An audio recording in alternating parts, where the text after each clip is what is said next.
Hi, everybody. This is Marlene with Miami Ghost Chronicles, Stories of the Supernatural. How's everybody doing today? Good, I hope. Well, I'm doing fantastic. And as you know, even though you're not going to hear this for a little bit, we're still in January here.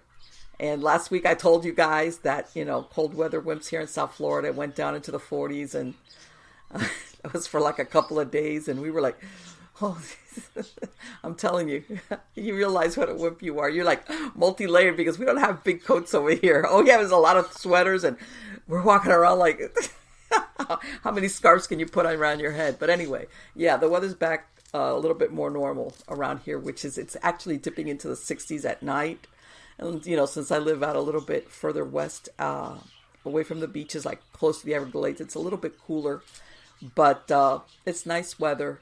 And not fireplace weather, how's that? Which is what we had last week. And as a matter of fact, then, of course, you guys know it's, like I told my guest, every once in a while you're going to hear that my weird sounds because now it's dusk and all my, especially the parrots, I've got some blue crowns. And any of you who are familiar with parrots will know that there's 2 times during the day, especially, that they just make a lot of noise at sunup and sundown. So you guys all know what that's about. But anyway, let's get to the good part. Anyway, and also, I did want to remind you guys that as far as links for either the shows on YouTube or MP3s, if you want to download the MP3 files for the shows or just listen to them directly, you can go to marlenepardo.com or miamighostchronicles.com. Either one. You can visit that. And of course, if you have any questions, suggestions, or if you want to send me a story over, just send it to Marlene at miamighostchronicles.com. But anyway, let's get to the good part, guys. And you're going to be very excited when you hear that I have a gentleman today by the name of Father Nathan G. Castle. Now, for the past 20 years, he has helped at least 250 people who died suddenly in order to adjust to the afterlife. These are victims of fires, automobile accidents, shootings, stabbings, and drownings that came to him in his dreams seeking help for resolving their interrupted death experiences. And although such contact with the other side was not something he sought out, Father Nathan has come to believe that providing such help is something the Holy Spirit has given him to do. In his new book, Afterlife Interrupted, Helping Stuck Souls Cross Over, Father Nathan shares 13 of those stories, including that of a 20-year-old auto mechanic named Ray who died in 1960 in a car fire. Now, Ray remained in a state of anger and isolation until Father Nathan and a prayer partner were able to help him to come to terms with his fate.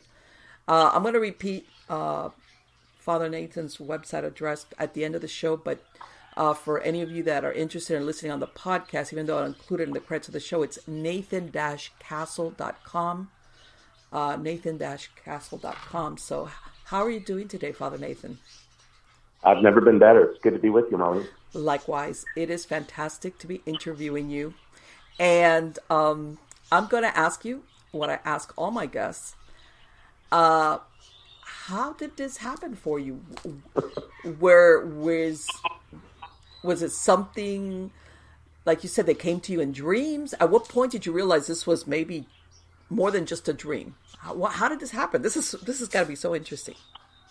Yeah, it happened in 2 parts. I'll be 64 in March. So I grew up in a Catholic family in Southeast Texas, and part of the way I was taught about the universe and how it works is that we can send blessings to each other. You can bless somebody that's around you, or somebody that's across town, or in another state, or even someone who's died already. So I was used to praying for the living and the dead, and that was no big deal. I grew up as a little Catholic guy in Catholic school, and we were taught about heaven, hell, and purgatory, and that a lot of people were in this sort of middle state, at least when they died, but we could help them by praying for them and kind of speed them along. So I really liked doing that, and I fell asleep every night, very busy, helping people. I imagine that they must be in line. That's the way I thought of it. Yeah. When my dad took me to the bank, and you know how when you go into a bank, they have those ropes that go back and forth, Yes. I just thought it must be like that if you're patient, you'll get your turn. You just have to wait. Mm-hmm. But that if you got prayed for, you could cut in line. You'd get there faster. And so as a child, that's what I was doing. And then I was ordained a priest when I was 29. And then about when I was 41 or 2, I was just on a retreat. I live in Arizona, and I was giving a retreat for some people up in the mountains in the northern part of the state. Went to sleep and had this dream that I'd like to tell your listeners about. You mentioned him already. His name is Ray. Okay, so this was the first dream that you had. This was the first experience that you had of this kind. Okay. Of what I call a contact dream. Okay. I in my book, I make a distinction between having a dream and receiving a dream. Okay. I just made that up myself. But like last night, I just had dreams about my psychobabble, this stuff going on in my head in my life. But about once a week, I have one where somebody else gets in my stream of consciousness while I'm asleep and tells me enough about what they're upset about that I can try to pray with partner and help them out. Usually, they're showing me scenes of how they died suddenly and violently.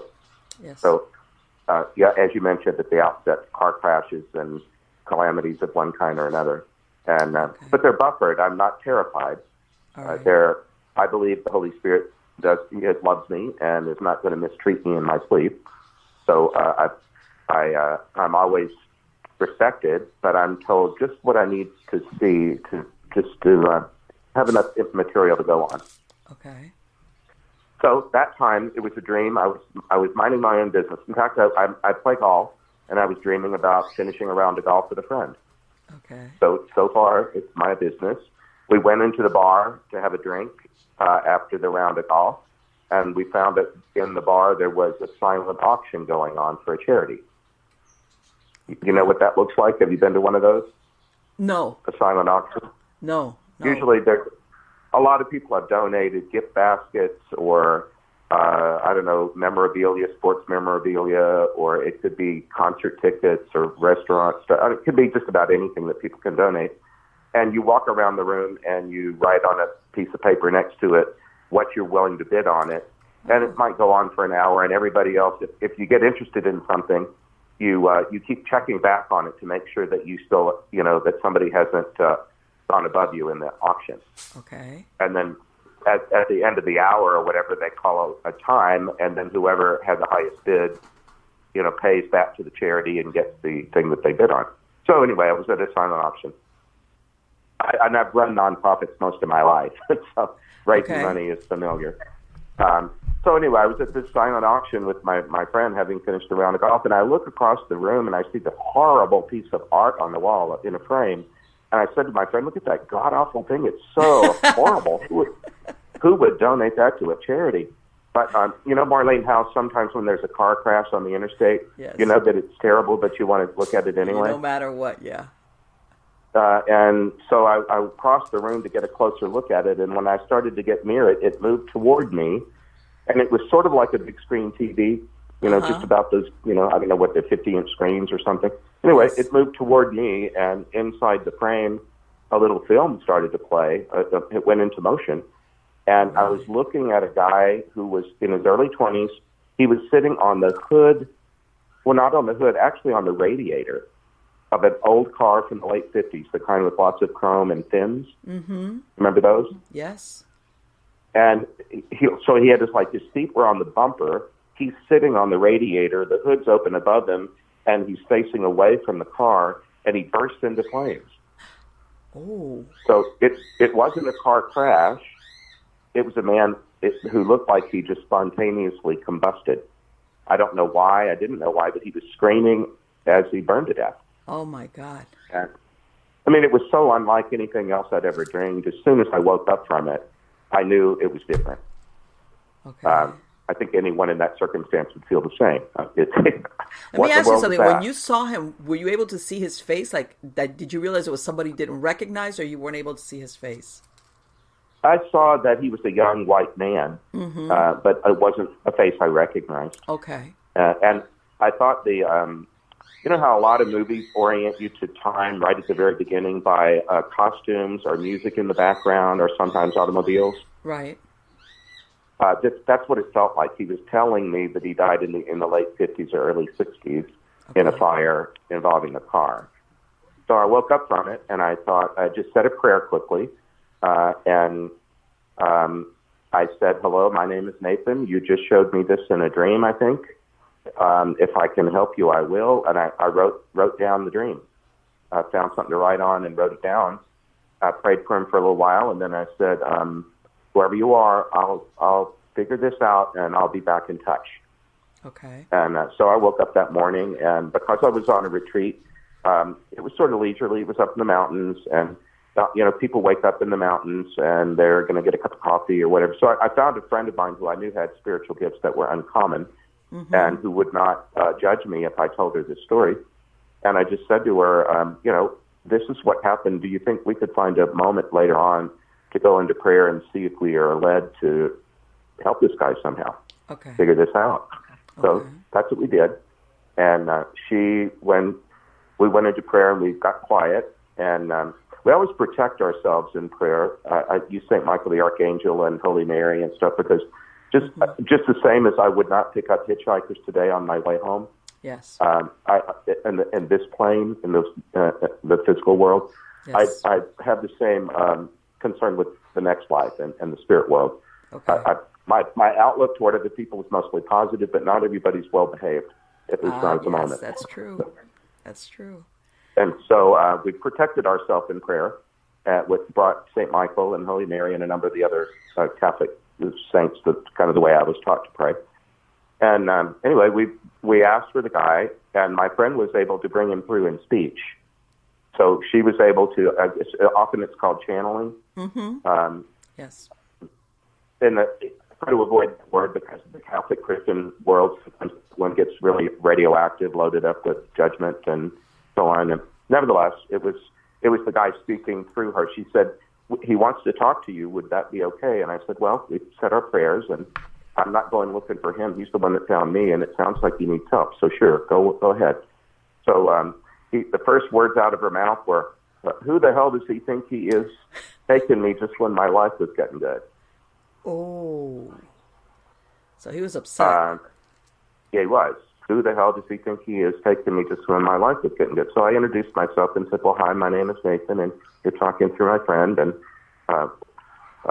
let's see how we can help. What's going on? And he said, well, he was mad, and I said, who are you mad at? And he said, well, God. And I said, well, why are you mad at God? Well, because he took me just when my life was getting good. I said, okay. Well, he explained that he was 20 years old when he died. He'd gotten his high school girlfriend pregnant their senior year when they were 18. Mm-hmm. They married, and their child was like a year and a half old or so. He had gone into business with a buddy in a rented house that had a detached garage, and they were using the garage as a little auto repair business.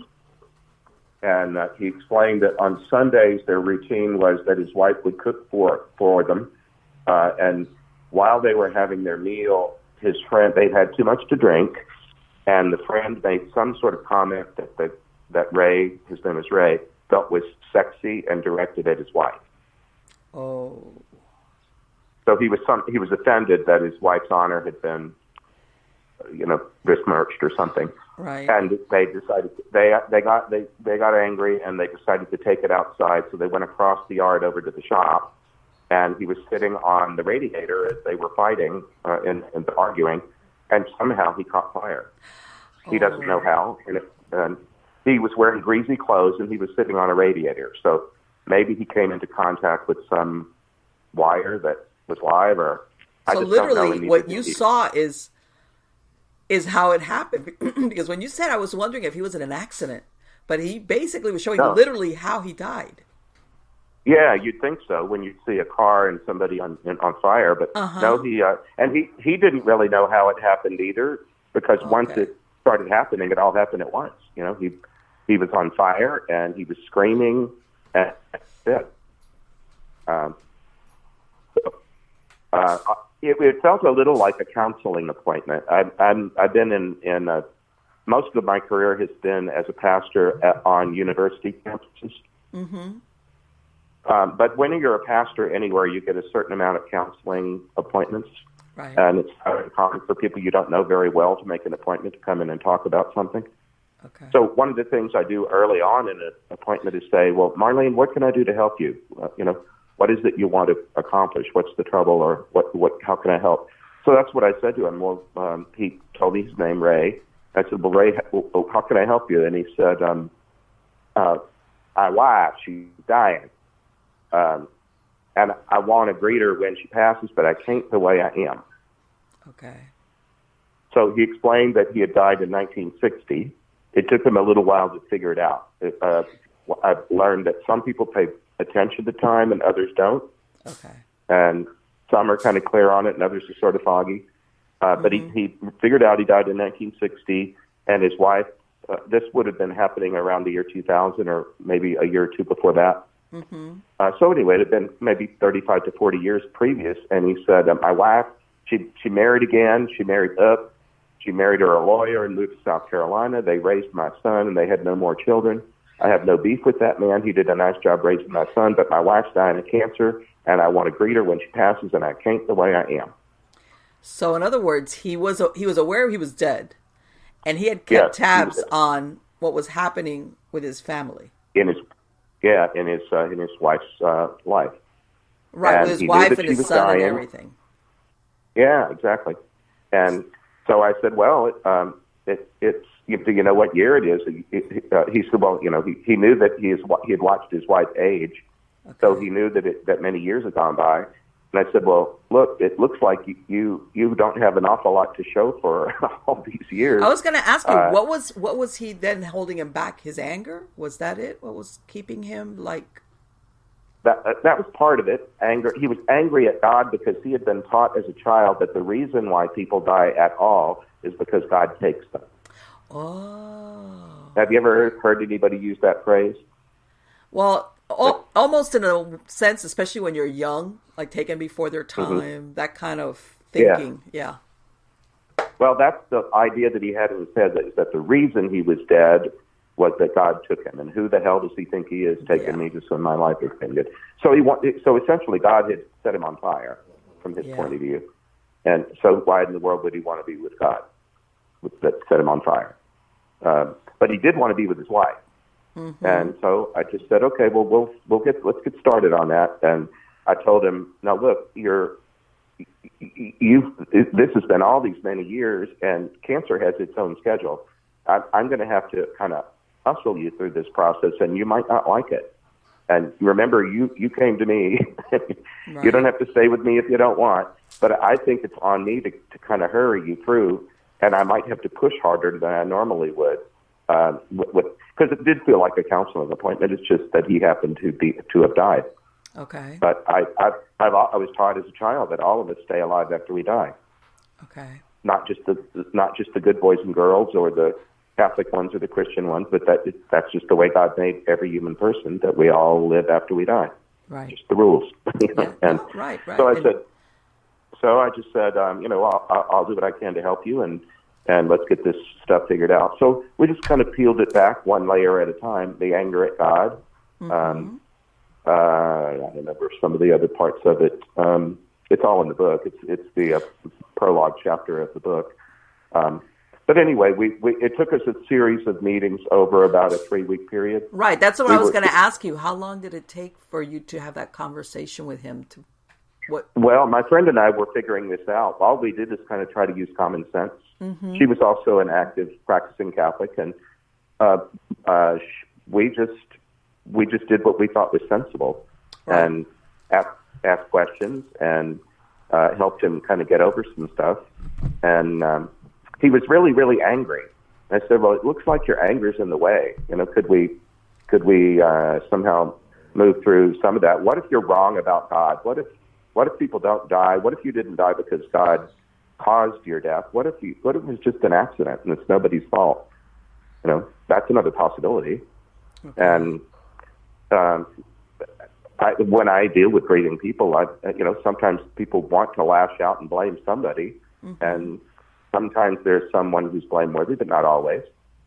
Sometimes It's just unfortunate, Right. So anyway, we worked on that, and then I thought, it seems to me, if you've not, he had chosen, he said, not to be with anybody since he died. He hadn't been with another soul since he died. Oh, so let me ask you, just out of curiosity, did you ever, in these conversations, did it come out like he was an angry guy to begin with, or was it just that one incident that he was angry about?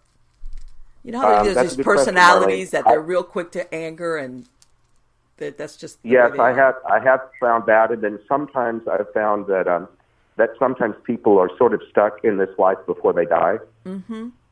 You know, do you know at least one person who's kind of socially isolated themselves? Oh yeah, yes. Who makes it hard to be around them, and but yet, so sometimes people keep doing that after they die, not because they're being punished. It's just what they're used to, and they want more of it, or at least they choose more of it. Yes. Sometimes they get so used to that they kind of get out of practice of normal human interaction, and they just choose to be alone. Right. So I've dealt with some like that. They don't come to me until they've been vetted. I learned that I'm not getting stuck souls at random. I'm getting people that are, I feel like the discharge nurse at the end of a healthcare continuum. But let me ask you, when did was it just that he lived in that area where you were at the retreat, or why then there? I don't know. For a while, it seemed like the first few years I was doing this. I grew up in the extreme southeast corner of Texas. Okay. Do you know where Port Arthur is? No, not specifically. Port Arthur is right on the Gulf of Mexico on the Louisiana border. Okay. Being Texas is as close as you can get to Florida. Okay. Okay. Yeah, I've been like to Gulfport and all along that coast up there, like if you're going westbound on I-10. So. Yeah. Well, I-10 goes right through my hometown and through the region anyway. But it's funny because when these started happening, for the first few years, it felt like everybody was from Georgia, the Carolinas, Florida. I felt really? A territory. Later that shifted, but for a while, for whatever reason, I kept getting these people from the southeastern states. But anyway, back to finishing the Ray story. Okay. We felt like it would be his main goal was to greet his wife, but he hadn't been with anybody. It just seemed sensible that maybe we should get him back in circulation with anybody. Okay. Get him out of isolation and get him into companionship before trying to make this leap to go visit his wife when she passed.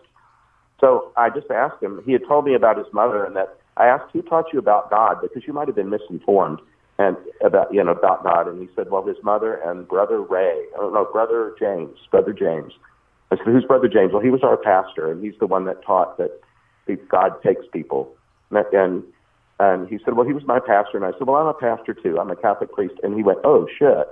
Oh, he didn't know this? Oh, my.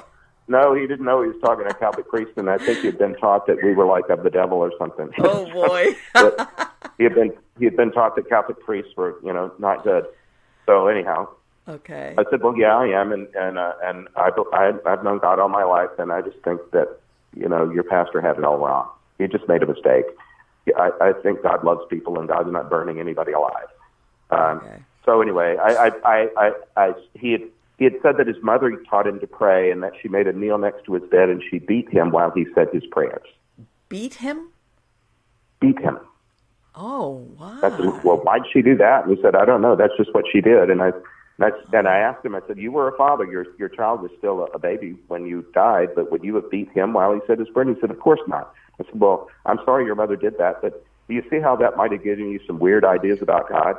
Yes. Wow. So maybe you've been acting on some incorrect information. Would you at least consider that?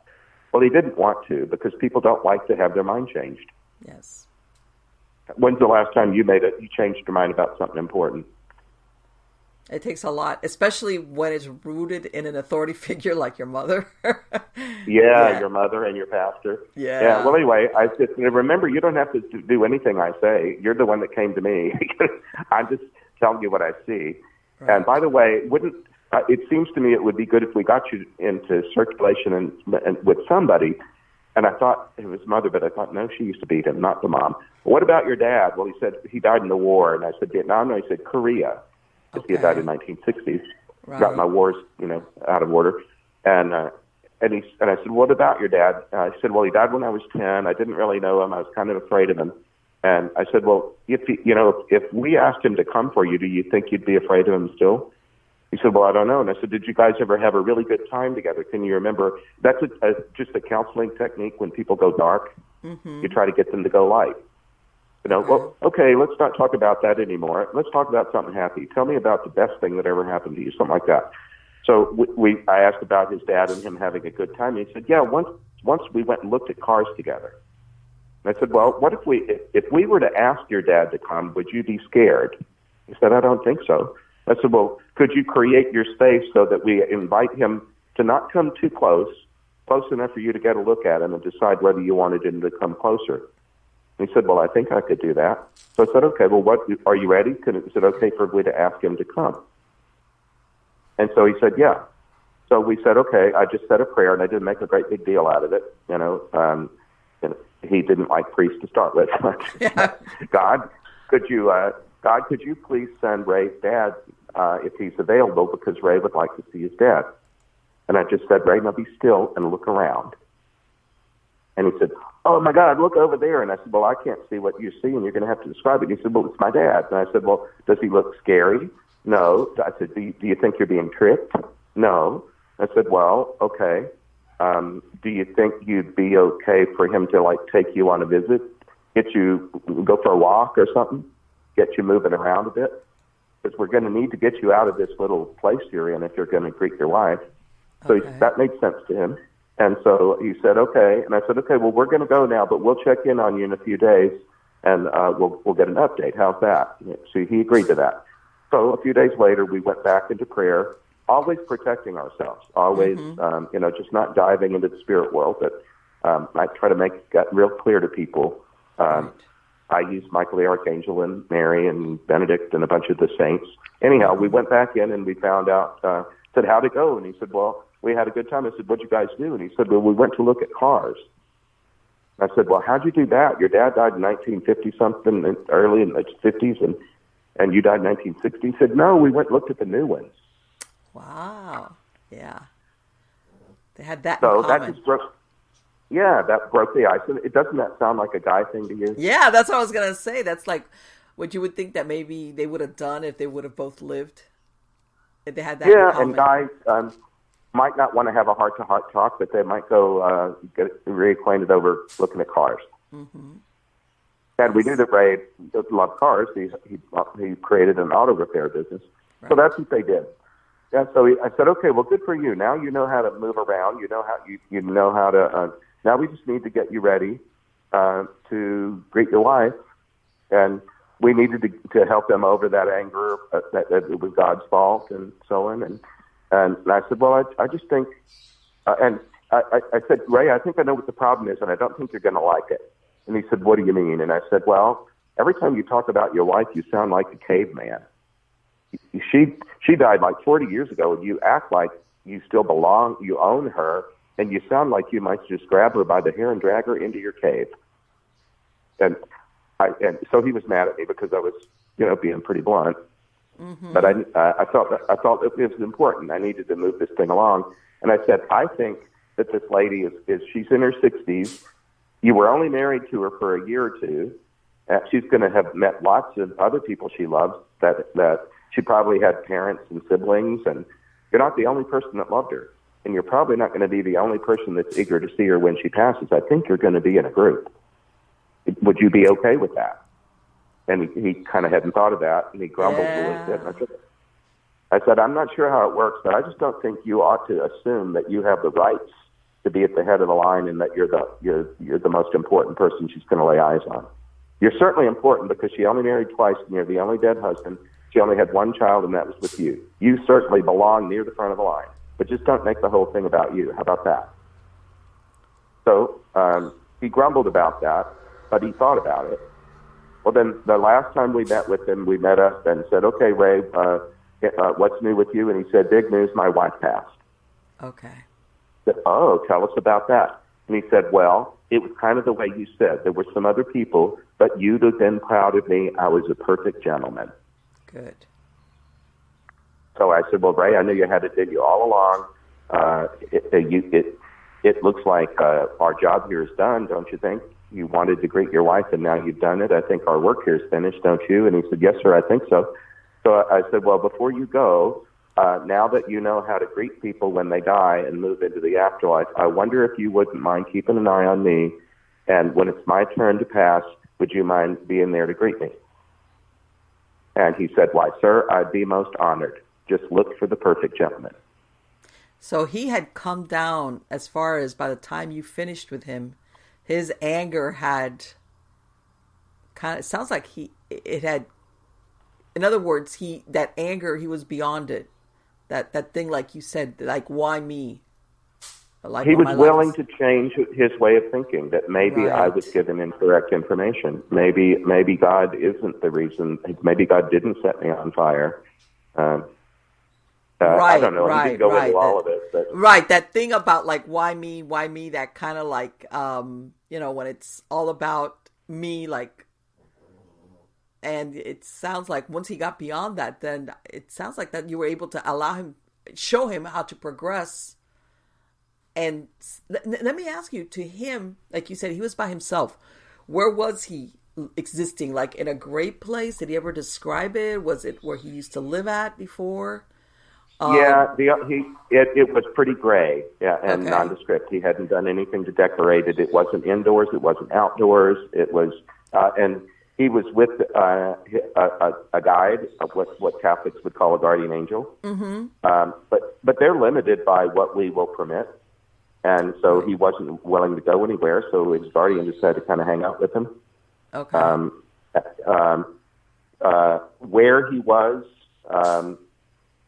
Catholic people would call it purgatory. The word that didn't come up, and he wasn't Catholic to begin with, so he wouldn't have used that language. Right. But he was, at least wherever he was able to keep an eye on his wife as she moved through her life. So, but I don't know how to answer your question any better than that, really. Right. No. I was just curious, like, in that in-between place, because that's the only way I can think of it, as in, is it, was he living, or, even though he was by himself, was he surrounded by the familiarity of a place where he used to live at? Or was it just he wasn't, because he wouldn't permit it. He chose to be isolated. And a lot of the souls that I help make a similar choice. They go about it in different ways, but some of them really want to be left alone. So once you had that experience, and that's incredible what you described, when you're having that dream and your attention is brought about by that painting, which is like, you couldn't help but look at it. And it was like, what a hook, because that's what it sounds like. Yeah. And then, did you think this was like an isolated incident, or what happened? No, after that, those dreams began coming about once a week. Wow. And so I invested in a good little notebook to have in the nightstand, and I wrote them down, and the same prayer partner and I would meet, and we kind of learned a method where it didn't take us several sessions. We could move through them in about an hour, 45 minutes to an hour. Okay. Ray was really the only one that we had to spend more than one session with. Really? Yeah, and then I learned that the people that were brought to me were vetted. They were really ready to move, whether they knew it or not. You beat me to my next question, because that's exactly what I was going to ask you. It's like, is there a common denominator in these people that come to you? Is it them because they're ready at that point? Yeah, they are. Whether they realize they're ready or not. One guy called himself Ready Enough. And you know how that is. With a lot of things, there's sort of the continuum. You're mildly excited, or you're over the top excited, or whatever. Mm-hmm. With a great many things that we in our lives, there's some sort of continuum about them. And I only get these people. They don't need to be persuaded against their will. Right. It really does feel like the person in a hospital that's in charge of getting you home. Teaching you what you need to do in order to leave here and thrive. What have you found is one of the most common reasons why people get stuck? Is it anger? Is it fear of the being judged? Not understanding the death state? Or maybe not even believing in the afterlife? How's that? Well, the funny thing is, whether they believed in it or not, they have to acknowledge that they're in it. Okay, right, I mean, exactly. At least the ones I'm dealing with, there probably are ghosts that are perplexed about whether they are dead or alive. Mm-hmm. But I'm not dealing with the whole panoply of the universe and the afterlife. I have this one little niche. Right. And I kind of stay in my lane. Well, no, and you know, and I always wonder about that. You know, what happens to this person who thinks when you die, that's it. It's spiritually. You know, in other words, they think that when your body dies, that's the end for you. And then they die and they find out that that's not exactly what happens to you after you die. In other words, that you have a soul, you have a spirit. What happens? You know, are they like, oh, well, what do I do now? Well, they just have to adjust. You know, oh my God. Well, it did turn out that I am still alive, just in a different way. That one of they do have something that sounds like a body. Like I could tell Ray to look around even though he didn't have eyeballs. Mm-hmm. He had some center of vision, and the verb look meant something to him, right. Very much like it did when he lived here. People have, I've learned that age is something that can be flexible. Okay. They can go back to an earlier part of their life and look like they did when they were growing up, or they can look older if they want to. The people who come for them can manifest in a way that makes them most happy to see them. A lot of people that die in old age mm-hmm. come back in their 30s or 40s or 50s. Okay. Anyway, I've learned a lot of things along the way. There's just, and even you mentioned 250. By now, it's probably more like 350 because I wrote that some time ago. Okay. Do they ever describe where they've had relatives or loved ones come for them and they've refused to go, or is it that they just don't see them? No, I've never had anybody decide to stay back. Okay. Everybody has passed. Now, sometimes they've passed in a group. Okay. And sort of a spokesperson emerged, and not every last person had to do this dialogue with me and my prayer partner. Okay. They're sort of grouped, and somebody steps up and leads, and then they pass together. If they want to, nobody's forced to do anything they don't want to do. And oftentimes there's some sort of conveyance, like a boat goes up, or a train, or something that involves motion, and the decision about whether to get aboard or not. Or sometimes it's an escalator or a moving sidewalk. Interesting. Lots of different movement metaphors that people can then just decide whether they want to go or not. And if they decide to stay back, they're not shamed, like they're getting left behind and there'll be no other chance. Right. You know, if you go to an airport, there's always going to be a next plane. Father Nathan, what do they want from you? Is it acknowledgement? Is it a chance to say what happened to them? What is it that they want from you that's basically got them stuck? That once they talk to you, is it reassurance? Well, it varies. It varies according to what what the problem was. Mm-hmm. Sometimes I just need to say, well, I'm so sorry this happened to you. Okay. And what I don't want, but it seems clear to me that you don't want more of what you've had. Okay. You're ready for something different, and I'm the guy to help you figure out what that's going to be. And my real job is to help you move. And I've never died, as far as I know, and I'm no expert in that, but I do seem to have one little expertise in helping people cross, mm-hmm. and I can help you identify who you might want to have come for you. Okay. And so I often give them three choices. Can you think of anybody who loved you who died before you did? In other words, presume that you have somebody on the other side already who'd be happy to come and help you, and who'd you be happy to see. Okay. And so most of the times that's relatives, Right. lots of grandmothers, older, not even siblings a lot of the time. It's more the next generation, aunts and uncles. Mm-hmm. A lot, and way more women than men. Really? I think, don't you? You're a woman and I'm a man, but don't you think women are kinder than men a lot of the time? Yeah, they're more. Yeah, we're touchy-feely. What can I say? We're more touchy-feely. How's that? We show it more. Yeah, you're right. A lot of people have been comforted or consoled by a female relative. A lot of them are teachers. The teachers show up in unusual numbers. Really? Your second grade teacher shows up. Wow. Do you remember as a child having some adult make you feel great about yourself?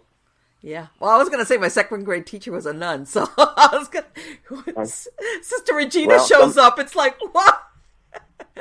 Well, I've had a few nuns, and I'm from a family, both of my aunts were nuns, really? So that wouldn't scare me. I grew up with them. But it's somebody who's kind and helpful. Sometimes it's people that you know on the playground. Interesting. Maybe not even that well, but somebody that was in elementary school with you. Sometimes it's celebrities, because even though we didn't meet these people, we admired them. Okay. And, all the fuss right now about Kobe Bryant. Lots of people who never met Kobe Bryant are grieving his loss. Yes. But because somehow he's iconic, he touched their heart. I read in the paper this morning in Tucson, some local columnist had his Kobe Bryant's poster on his bedroom wall as a child. Yes. And just felt like he'd lost a friend, even though they never met. So sometimes it'll be a celebrity because that's what they ask for. And then other times it will just be the luck of the draw. It'll just be some random person that shows up and says, I'll help. Right. I imagine the most appropriate person then for them as far as, what I guess whoever comforts them or makes them feel somebody that, like you said, that they trust. And recently I've had more and more stories of people being in something like a clinic, something like a spa, or a place that provided for them exactly what they needed, with kind people to help them. Okay. And then when they're done with what this place can do for you, they're told, we're so glad to see the way that you've improved or gotten your strength or whatever, and you're really now beyond anything that we can do for you, when we're hopeful that you'll choose to go on to the next place. And some of them have said, people have been so consistently kind to me that why would I mistrust the next thing? Okay. Isn't that nice? One of the things I've learned is the ones that I've dealt with have not been judged at all by anyone. Right. And they find it delightful. It makes me wonder, like that story that you said about Ray, what he was told as a child about, what God was like. In other words, that almost like what had happened to him was a form of punishment. It makes you think there's other people that sometimes think the same thing, especially when they haven't had that much life experience. How old was he? 20? He was 20. Right. So. Yeah, that's a good point. I've dealt with children down to as little as 5. Okay. And the younger they are, the less life experience they have. Mm-hmm. Although not that many of them, I think they tend to pass more easily than people do as they get a little older and their lives get more complicated. Right. That they have different things, I hate to say it, that hang you up. Versus when you're a child and you're more accepting. And how about, are there people that sometimes pass away either because they were heavily medicated or something that was going on with them where they're not really sure that they're dead? They just... I've had people that were drunk, that died in accidental deaths while they were at least mildly drunk. Wow. Enough to change their consciousness, and who then have to move through that a little bit. Okay. They don't stay drunk, but they might have hazy or recall of what happened because they weren't thinking clearly at the time that they passed. Okay. I've seen that. How about guilt? Guilt, let's say if they did something, for lack of a better word, stupid, either towards themselves Yeah, or towards somebody else. yeah. Sometimes they've. In my book, one of the guys accidentally drove. He was on a double date, and he was the driver in the early '50s in Upper New York State, and he took a turn on a dark road in a forest, and he heard the rumble of wood under the wheels and thought he was on a bridge, but it turned out to be a pier. Oh. And he drove the car off the end of the pier, and he and the 3 companions drowned. Oh. And he stayed back because he thought he needed to be responsible and not leave the scene of the accident. That, I could see definitely how that, not only for yourself, but 3 people that were in the vehicle with you. Absolutely. Yeah, and then he didn't feel guilty about that so much as he felt guilty about he had borrowed his grandmother's car, and he had just graduated high school, and he felt like he should stay there until the police come or the insurance or something. He just felt like he was responsible for something bad that had happened. He shouldn't leave the scene. That's almost the it idea sounds like that he was like stuck in that moment. You know, that. Yes. Yeah. Okay. Have you ever dealt with, maybe some of your listeners have, with PTSD or trauma looping? Yes. When people have a trauma of different kinds, sometimes they have a very persistent kind of little movie in their head. Mm-hmm. And a lot of people with PTSD don't like to go to sleep because they can control their cognition better during the day than they can at night. Yeah. Yes. And then they have night terrors because the thing that's inside them keeps playing in the night. Yeah, that memory is very fresh always, even though it's years later.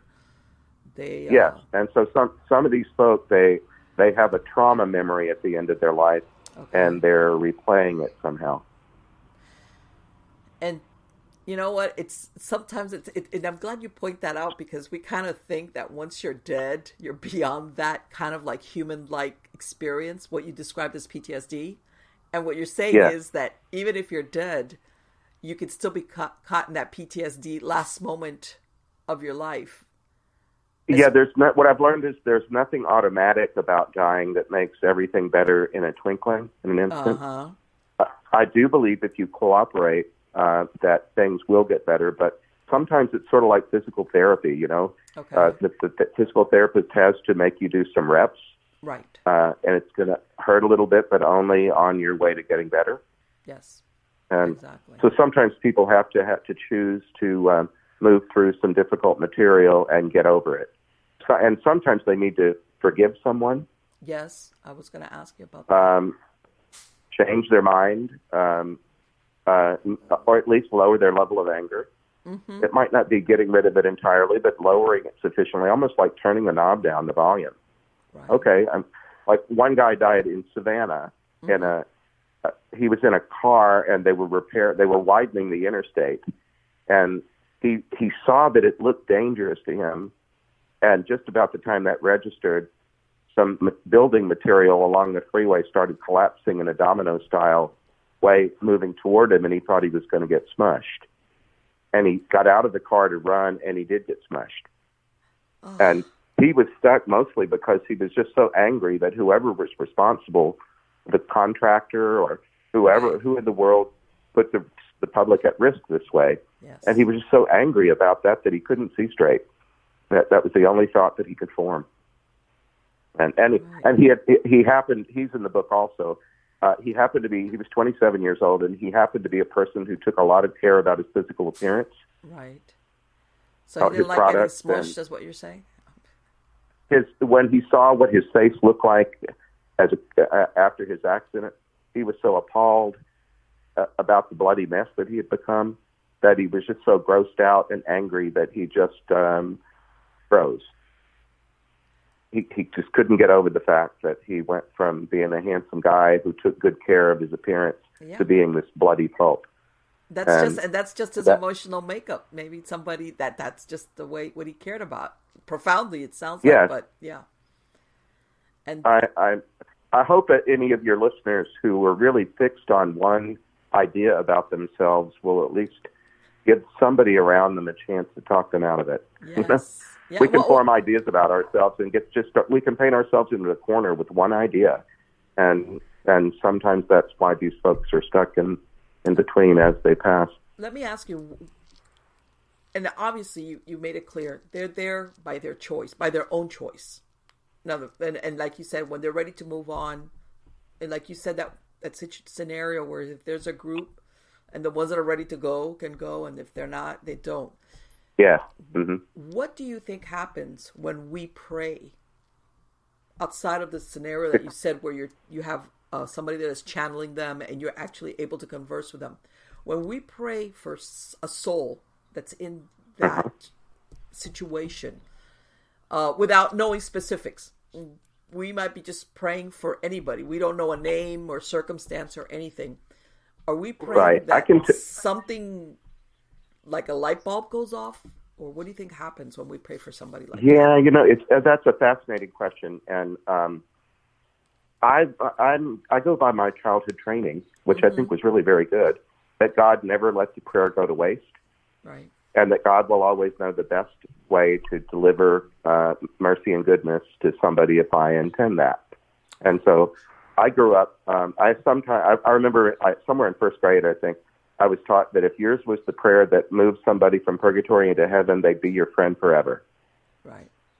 In other words, you don't have to say the prayer was specifically for this person, their name. You don't have to have a name or a scenario or or that. It could just be a free floater. In other words, it doesn't for it to work. and I'm sure your audience is all over the map in terms of spiritual and religious belief and so on. But our little Catholic piece of the universe has this custom. In fact, we have the whole month of November devoted to it. That's why All Saints Day is November the 1st, and All Souls Day is the 2nd. We pray for the whole month of November for anybody who's died who would benefit by our prayers. Right. I use this when I was away at school. My parents didn't go to college, but they were determined that I and my brothers and sisters would. Okay. And my dad got me a checking account when I was 14, so I'd know how to write a check and save money, be responsible with money. And when I got to college, he didn't like to talk on the phone. I'd call home, and he might answer the phone in the bedroom, and my mom would get on the one in the kitchen, and he hardly would talk. She'd do all the talking.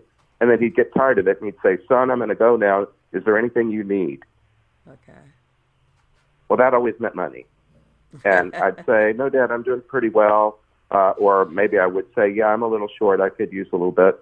And then he would just make a deposit in my checking account. Yeah. And he never asked me what I was going to spend the money on because he trusted me to be responsible because he had raised me that way. Right. And so after he died, I took up the practice of praying for him. Actually, I was praying for him a lot because his death was long and slow. And he was in dementia and coma and so on. When you have somebody in a coma, you don't know how you can help them, but it doesn't mean you don't want to anyway. I prayed for him anyway.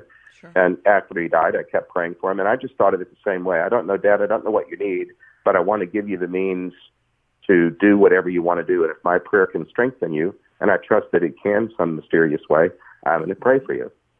So I imagine putting money in his account, giving him the freedom to do something he might not have been able to otherwise.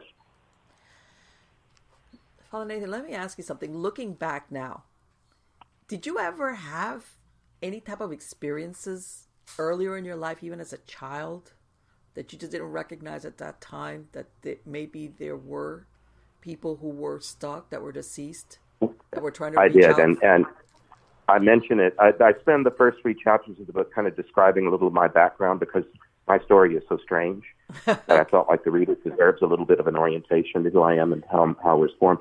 Yeah, it was John F. Kennedy. Really? I was born in 1956. I was 7 years old in November of 1963. I was a Catholic school kid in the 2nd grade, and the president's picture was on the wall next.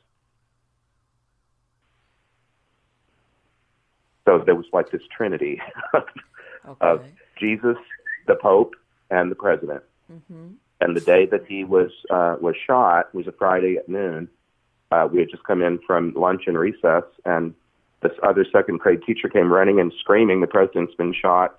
They had us kneel next to our desks and pray for the president. And then, of course, he was dead. We didn't know that until we got home. But and then all that weekend, were you old enough to remember that? I was 3 years old, so I was okay. I was born in 1960. Well, no, I don't remember. It was like. Well, I was 7, and I was a precocious kid. I was paying attention to as much of the adult world as I could understand. But anyway, it was such a long weekend. There was nothing on TV on every channel except people crying. Mm-hmm.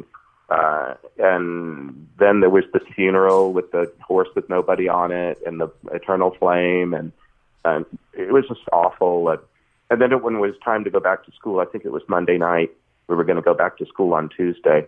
And I went, instead of praying my prayers for the souls in purgatory, I just decided to pray for the president. And so I made the sign of the cross, and I said, I'd like to pray for President Kennedy. I knew his kids were about my age, and I thought he must be very sad to be dead and not with his kids and stuff. And when I prayed for him, I could see him, and he could see me. Wow. That's the first time that ever happened. He didn't talk, but I knew he was sitting on the ground in a kind of a gray place that wasn't indoors or outdoors, and that I could feel his heart, and he wasn't angry that he'd been murdered. He felt he had disappointed people. Okay. He felt sad that he had disappointed everyone. That was, wow. And I knew he didn't want visitors, and so I didn't stay. I just nodded at him, and he nodded at me. But I've prayed for him ever since, and now he's part of my posse. That's great. He's my buddy, and so is she, Jacqueline. And I pray with them a lot. They were both very accomplished people with very complex lives. And anyway, that was the very first time that I felt like I'd been taught as a Catholic child that all the saints, Mother Mary is your mother, and she'll hear you when you pray. But I think I mostly thought of them as being away and up. Mm-hmm. And after that experience with JFK, I thought, well, yes, that might be true, but they can also see you and hear you in a way that now made it all more real for me. Right. And basically what you're saying is that once these souls cross onward to where they're supposed to be, in other words, not that they do have that ability, if they choose to either participate they do that. Or... it's really varied as according to whether they want to hang around here or not. Mm-hmm. Right. And then, of course, in the Catholic Church, the ones that have been canonized have kind of been proven that they're interested in what's going on the earth. In the canonization process, there has to be a miracle. Right. That's kind of the Church's way of proving that this person not only lived in a model life, but they also seem to still care about us and want to help us. Right, which is when there's proof of the miracles and so on and so forth. Yeah, and then a lot of times the saint becomes the patron of something that they loved in life. Yes. Somebody that loved farming becomes the patron of farmers, or just the other day, St. Thomas Aquinas is the patron of students because he was a professor and loved students, loved learning. Yes. Anyway, it's kind of like that. Right, exactly. And that's why you also have, I know that, certain countries have patron saints that the country adopted as their, or causes, like you said, because of. Yes. So, but what I think is interesting, because, we always think of a saint as somebody that led a certain life that was very religious and upstanding, but from what you're saying is you can also have that participation from people who were not necessarily saints. In other words, regular people. Yes, that's why on the liturgical calendar, November the 1st is the Feast of All the Saints. Mm-hmm. Lots of saints, like St. Patrick has, March 17th. Right. St. Joseph is March 19th. A lot of them all have their own day, but then we give November the 1st to all these saints, sort of like the Tomb of the Unknown Soldier. Right. We don't know you. We don't know you by name, but we want to honor you anyway. Yes. And then the next day, November the 2nd, is called the Feast of All the Souls, who are not canonized saints.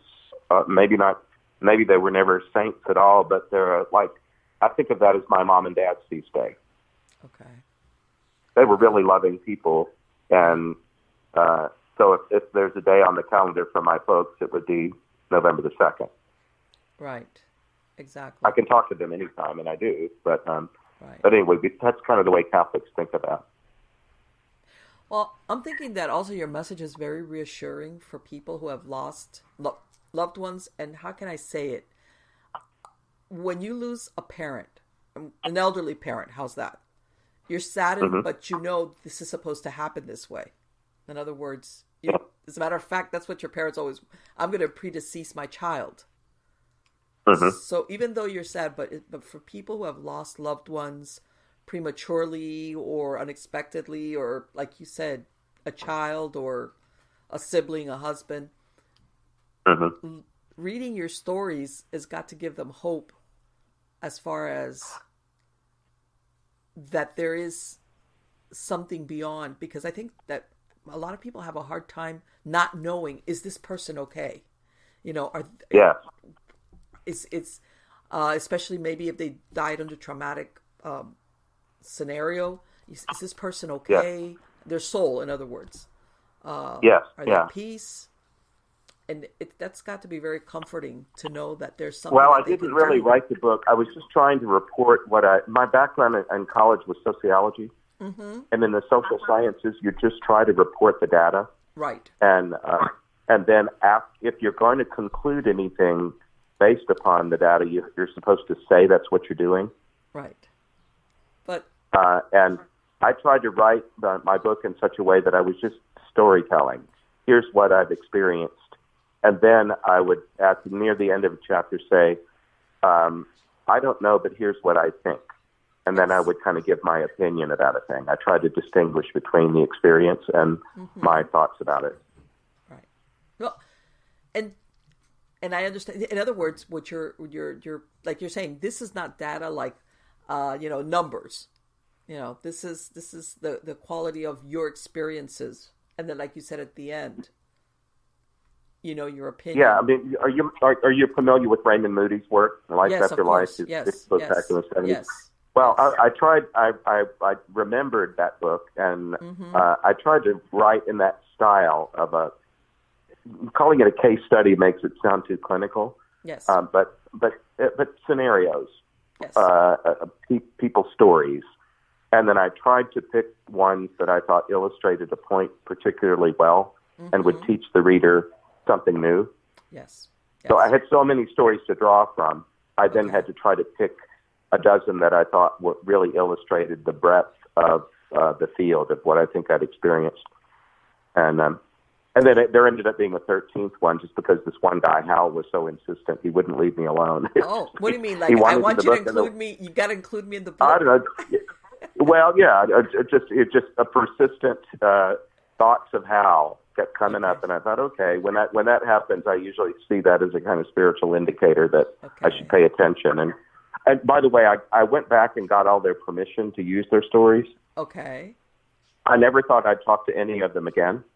It would be one and done. I helped them cross, and that's that. And in my church, it's kind of frowned upon to talk to the dead anyway. So I wasn't trying to chat them up, just to pass the time.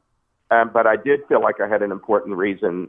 The stories are very personal, and I didn't want to presume permission to use them. So I went back and asked permission.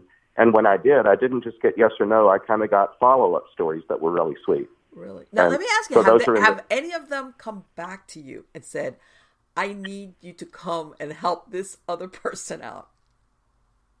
No, I haven't had that happen. No? But they did come back when asked. Okay. And I've been taught that when I address them, they always hear me. And I believe any of your listeners, I think that's not just any charism of mine. That's a universal. If you form a prayer, however you do that, you will be heard by the person that you're trying to speak to, even if in this lifetime you never get any indication that that's true. Okay. A lot of people are, when they listen to stories of other people's spiritual experiences, say, well, why doesn't that happen to me? Yes. Well, I don't know. I don't know why I'm not a quarterback. I'd like to be playing in the Super Bowl. Why not me? That's good. We're all different. That's all. But I do believe that if you pass and you always wanted to be a quarterback, you'll get your turn. Eternity's really long. Yes. Well, if that idea stays with you, well, I don't believe that God is going to deny you that. I think one of these days you're going to find out. I imagine also that it's almost like readiness. Sometimes people aren't ready, even though they think they might be. As far as the living that are left behind, or they want it to be a certain way. Like you said, it's got to. Oh, if it's not like you said, if they hear these stories and they think for it to be real, it's got to be in my face. It's got to be like indisputably that. And sometimes maybe they're not ready for a more subtle approach, as far as maybe from the person that they want that reassurance from, or whatever. Well, one of the reasons that I decided to tell these stories out loud, I kept it private for a long, long time, is I want people to feel safe telling their stories out loud, especially church people can be too hard on themselves, or church leaders can sometimes be scolding and so on. And the church's history is full of spiritual experiences of all kinds, and we shouldn't be ashamed to speak of them. So anyway, I find that when I give talks and things, that very often after a session is over, there'll be a few people that want to talk to me about what happened when their mom died. Right. Or some experience they've had of their dead husband or their kid or whatever. Lots of people have lots of stories to tell, and they just haven't always had a safe place to tell them. Yeah. Yes, I know that sometimes people, especially, I don't want to say it carries a stigma, but they're always afraid that they're going to get that look. Like, yes, yeah. Or that they're going to say, oh, you're grieving and you imagined it. That kind of thing, when they know maybe that it wasn't a question of, no matter how much they were grieving, that it wasn't an imagined, hoped for experience. It was something different. Yes, and then, people often ask questions like of people that are in grief, how are you doing? Mm-hmm. And a lot of grieving people have a hard time answering that question because it's complicated and they don't, the setting might not allow for a complicated story. Or the person might not really want to hear much out of you. They just wanted to inquire as to your well-being. Father Nathan, one of the last questions that I had for you was, have you had experiences with people who have committed suicide? What I've found is they don't often show it to you blatantly in the dream. Mm-hmm. I don't see somebody putting a gun to their own head. Right. The way that the stories are told is a little more subtle than that. Okay. And then I've found that once we get into prayer and into conversation, it begins to dawn on me, this person is beginning to sound like they might have suicided. Okay. And sometimes they'll volunteer it.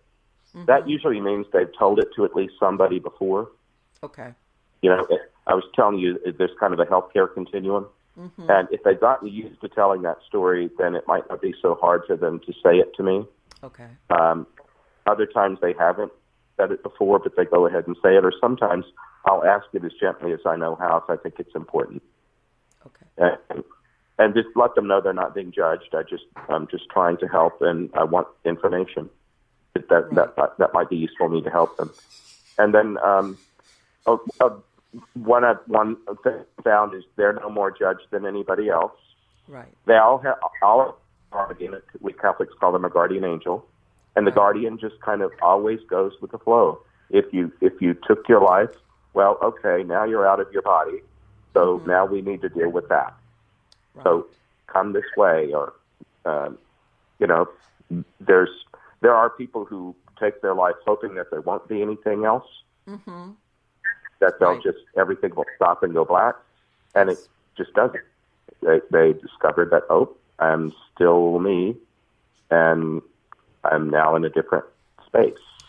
And right, they're in other words, well, I imagine also, let me ask you, what about people that, and I don't know if you've had that experience, people, suicide, whether they're suicidal, that have mental illness, or like you described, dementia, once they pass on, do these conditions kind of clear up as far as their understanding, or are they still in that state of whatever it was that was going on with them as far as an illness or a disease?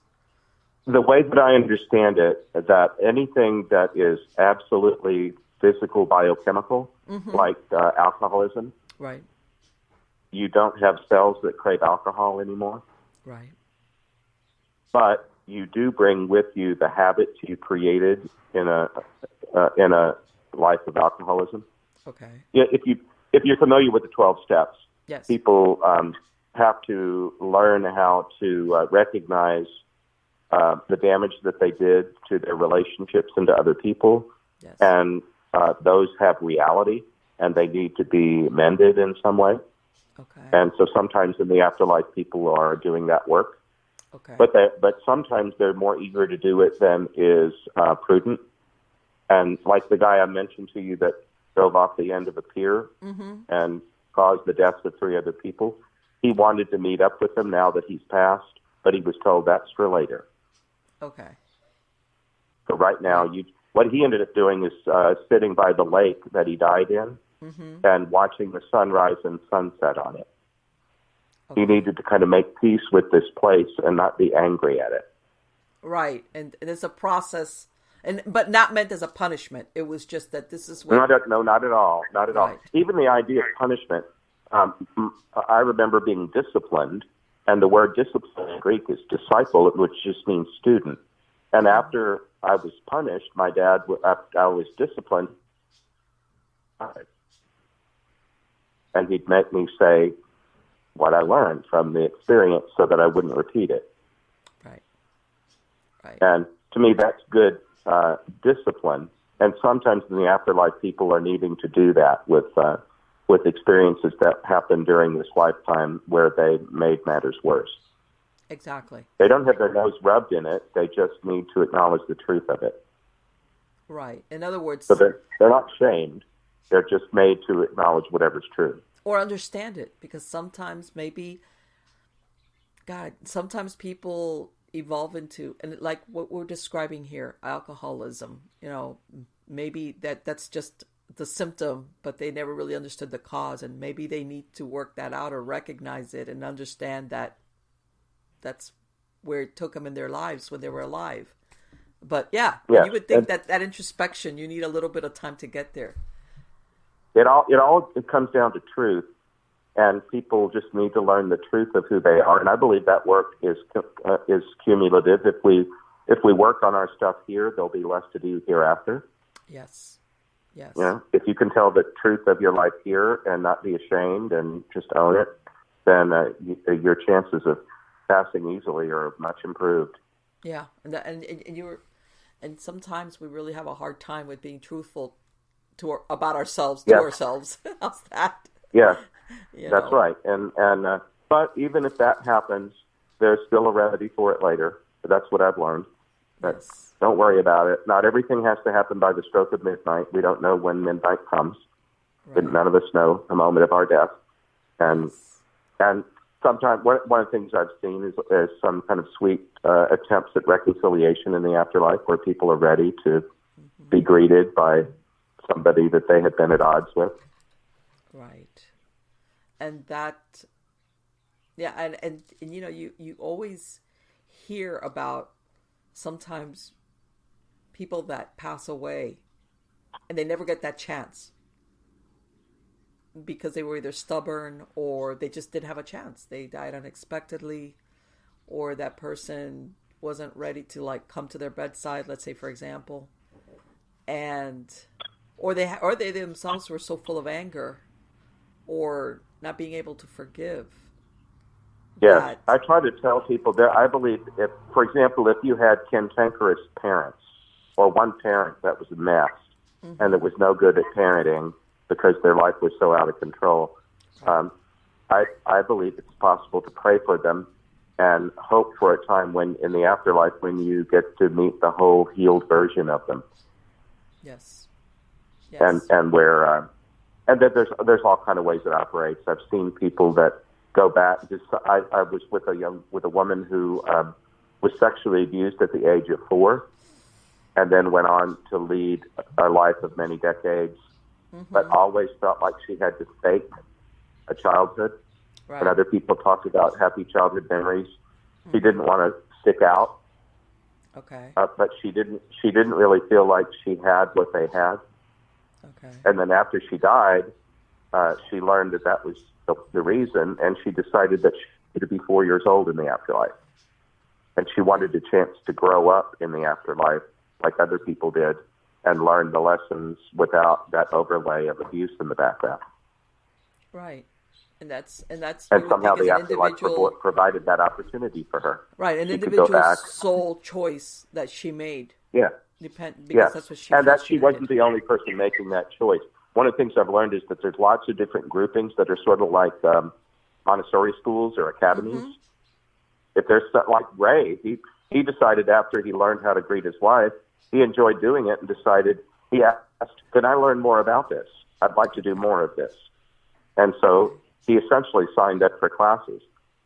Okay. And he was becoming a social guy, in other words. Yeah, he didn't like school when he was in it. Growing up in Georgia, he said they always wanted to teach me things I didn't want to know. Okay. And then when there was something that he was really highly motivated to learn, found out that he was really a good student. And of course, that always comes back to he was 20 years old when he passed. Okay, yes, so he didn't get to. He was, in a way, that even really didn't get a chance to learn about it. I mean, you learn, but not really. There's still a lot of stuff that when you're still 20 that you haven't really kind of like gotten a grip on about who you really are, kind of. So exactly, and I've watched people kind of recognize that at the time that I died, I was young and inexperienced, and now I have more experience, and now I understand what happened differently. Yes. And I wonder also, like you said, that with that understanding, also sometimes people are kinder to themselves about mistakes that they've made. It's important because we're well made. All of us are well made. Even your worst enemy is well made. God made only good. Something happened along the way to cause that jerk to behave like a jerk. Right. And it makes you wonder, maybe once they get the story, the full story, like what you said, hey, that guy that was such a jerk or a bully or whatever, later on I found out why or what happened, what's the background story on this person, and it kind of like, you're like, oh, okay, now I kind of get it.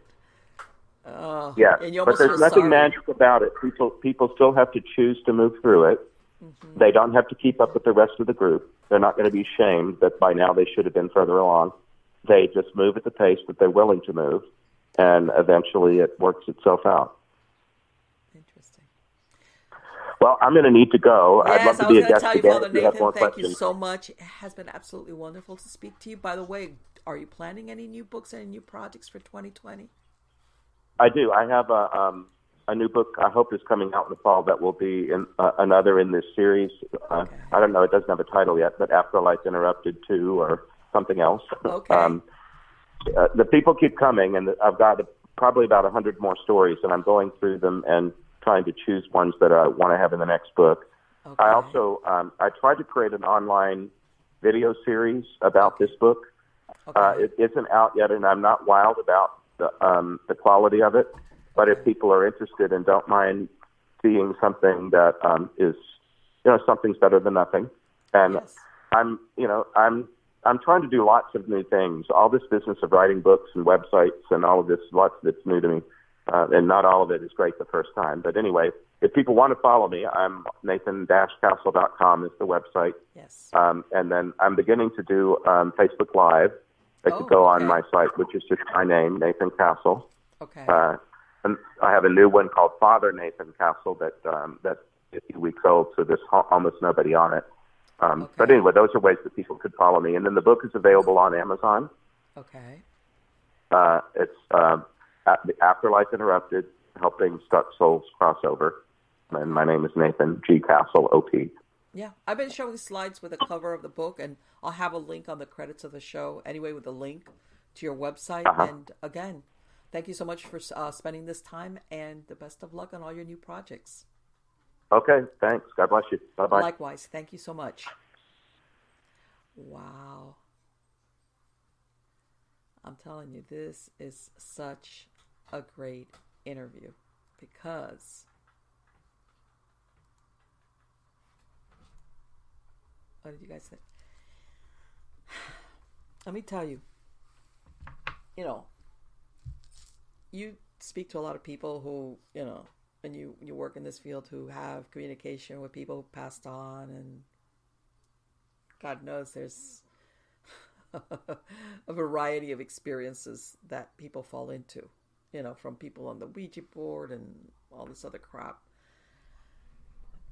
And what I like about what Father Nathan was describing was his message of hope, okay, for people that die, that in some instances you might want to think of them as ghosts, or like what he said in Purgatory, they don't have a body that's alive, so they really can't interact, but then they're kind of in a gray in-between space where they're not in the presence of the divine. They haven't gone on to where they were supposed to go, and they're stuck for a variety of reasons. Okay. Like what he said about that story about Ray. And it almost makes you think that it was love for his wife that kind of propelled him at the end.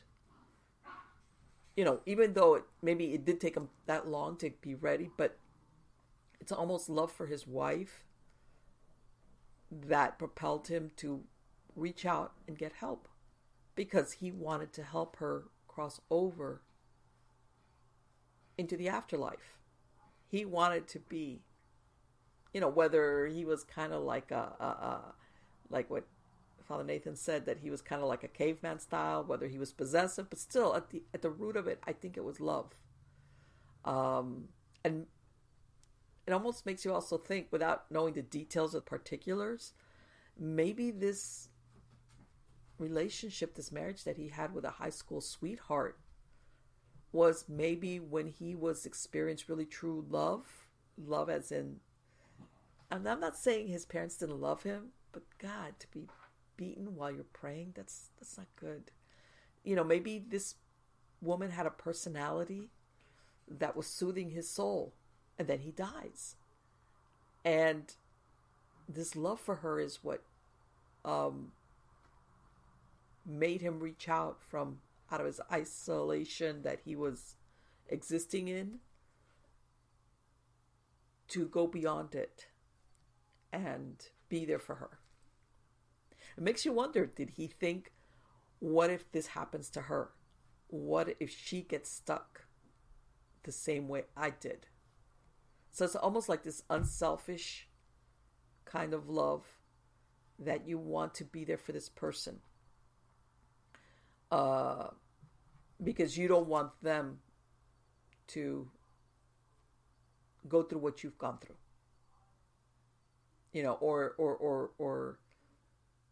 Or maybe he was waiting for her all along. Which, you normally wouldn't think, but who knows? Maybe in his mind, of course, it sounds like he's died. Talk about weird and unexpected and sudden. And maybe in his mind, he had thought, I'm married, I have a child, I've just gotten this business going, and his plans were maybe to spend the rest of his life with this woman that he loved and his child, and maybe have more children and everything. And then that went totally sideways, to say the least. So it was almost like, I don't want, in other words, that recognition, I'm dead and she's alive, and while she's alive, I cannot be with her. But once she dies, I want to welcome her, and I want to be able to be with her, to resume what I lost when I died. I mean, it's very complex. I imagine it's as complex as human beings can be, because God knows the different things are important to people. I'm sure that maybe Father Nathan has run across some that maybe what they're holding on to, you or him or anybody could look at and go, that's not a big deal. But for that person, okay, in the way their mind works and their psyche, whatever, this is important. What he said about that young man that didn't want to leave the scene and he had taken his grandmother's car. And you think, okay, wait a minute. The bigger picture on this is, you've passed on and it doesn't matter. Your grandmother's not going to care. Your grandmother's probably passed on. There's no police that's going to come and get you for leaving the scene. But like he said, you kind of like stuck on that hamster wheel of thinking. But what he's talking about is we think that hamster wheel or PTSD, like he referred to it, is only for the living. But in reality, that personality of our psyche, we still have it after we die. And sometimes it works against us in the sense that it kind of like, if you want to think of it, it's like it holds us back. It tethers us like a leg iron, like if you want to think like a ball and chain, from advancing, because we still have all these worldly concerns that don't matter anymore. And I've said it like in other shows, when people say, that they say, my house is being haunted by the guy that built it, whatever. And it's okay. And I'm thinking to myself, wait a minute. There's some point in you, hopefully when you pass away, when you die, that you shed your physical body, that you realize, I don't need the house anymore.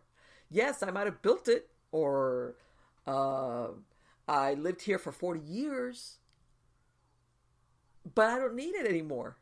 In other words, that what you would want is for this soul to reach that understanding.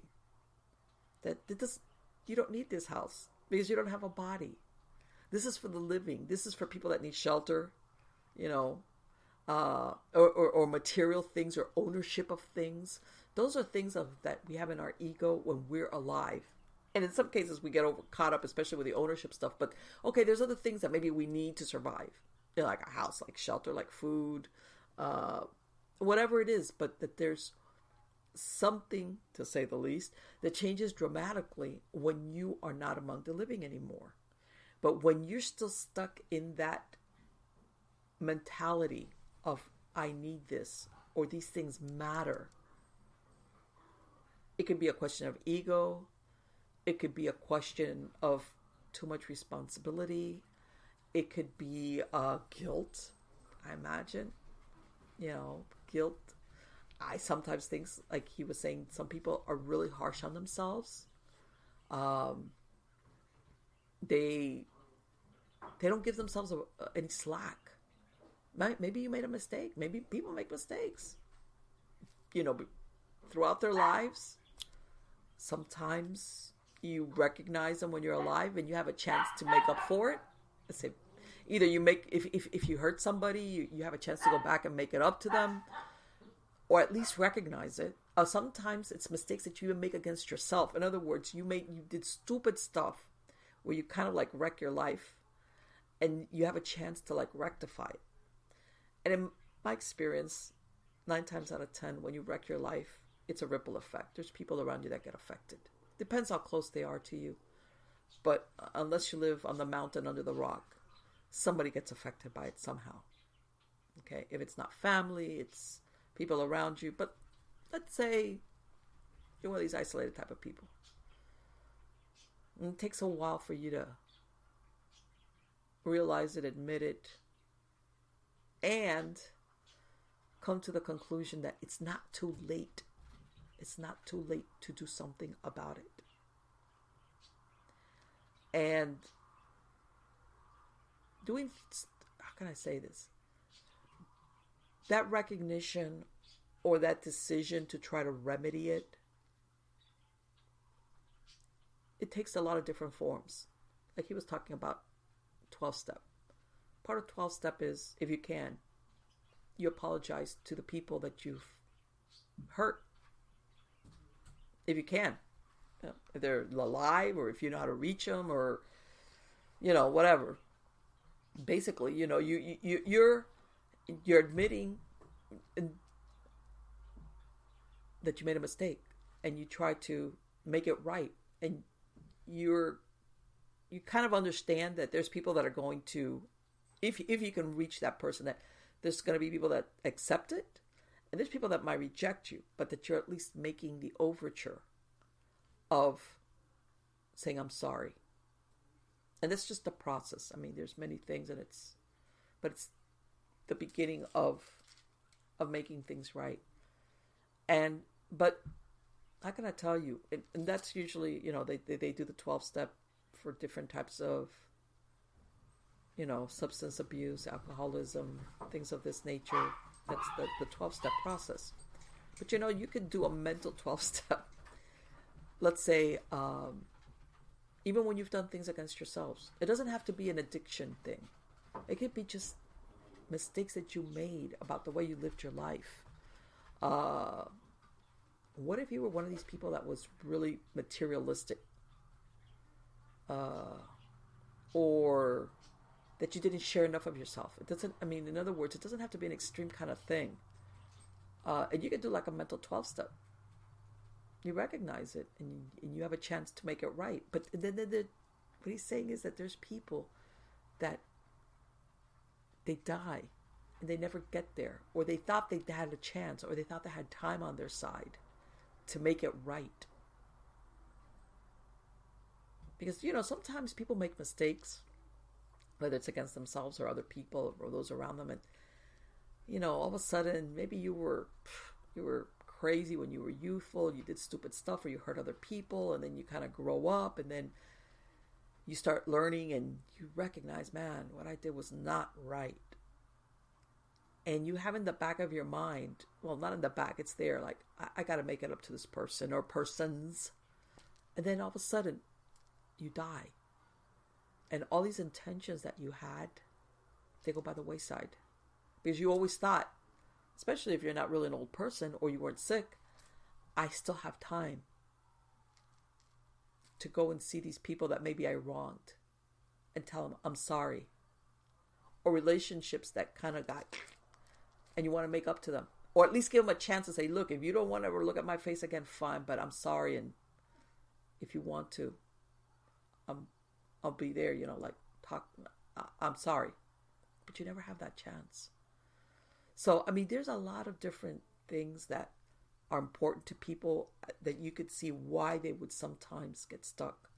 Whether it's misunderstanding about what goes on afterwards, anger, guilt. I can imagine guilt is a big one.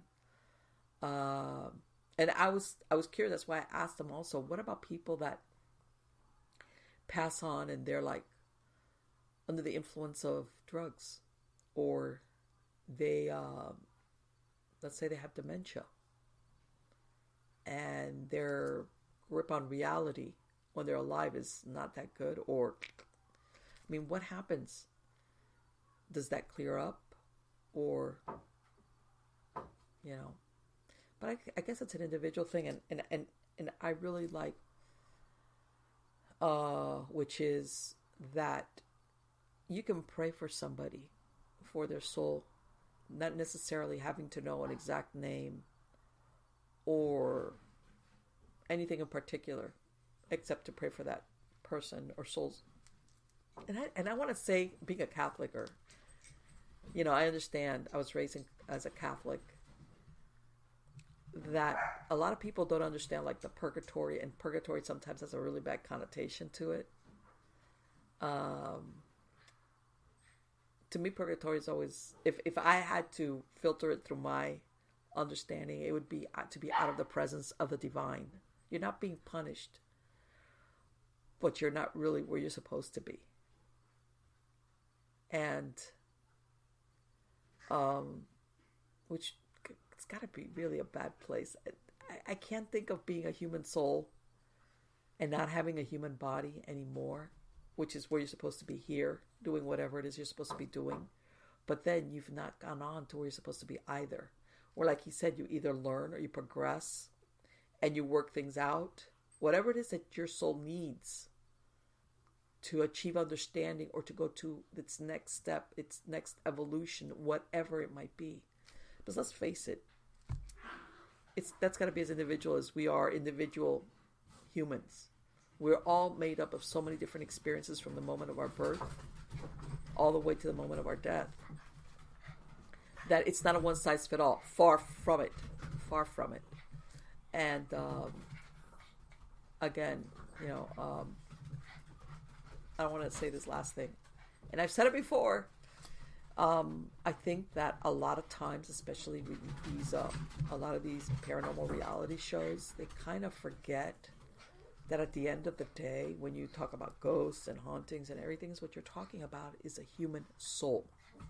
Okay, and I'm not talking about, these historical places where it's like, it's an urban myth. I'm talking about, when these people, they start doing these, some of these investigations, or they're trying to hype it up. And if there's so many truth, it's like, you're talking about a human soul, a human spirit, a human being that is trapped for whatever the reason might be. Whatever.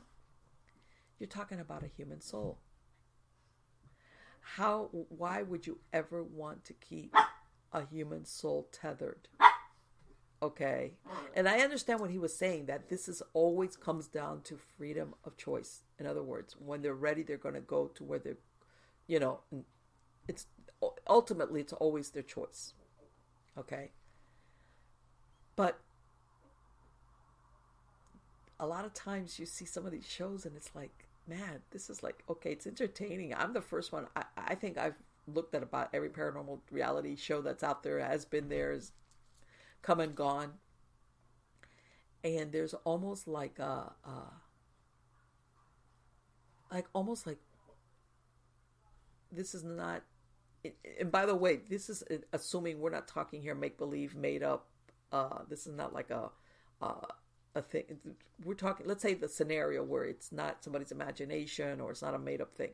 Let's say there is somebody, that there is an intelligent soul there causing experiences, let's say, that people are having in this certain location. That, do you realize that this is a human being just without a body that might be stuck for whatever reason? And that really what you should want is to like set it free, move it along, help it, like what he does. Not want to keep it around because, man, I'm making a lot of money. People are coming here and they're wigging out because they hear so-and-so walking down the hallway or down the stairs. I don't know. I'm kind of that kind of person. I mean, don't get me wrong. I'm the first person that I love haunted houses and all that. But when you really, really, really, really start thinking about the dynamics of what you're actually talking about, it gives it a whole different flavor. It gives it a whole different flavor as to you're basically wanting.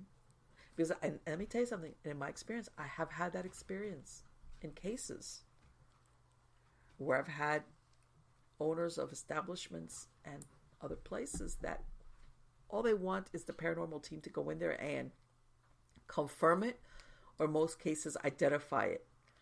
But move it on? No, leave it there.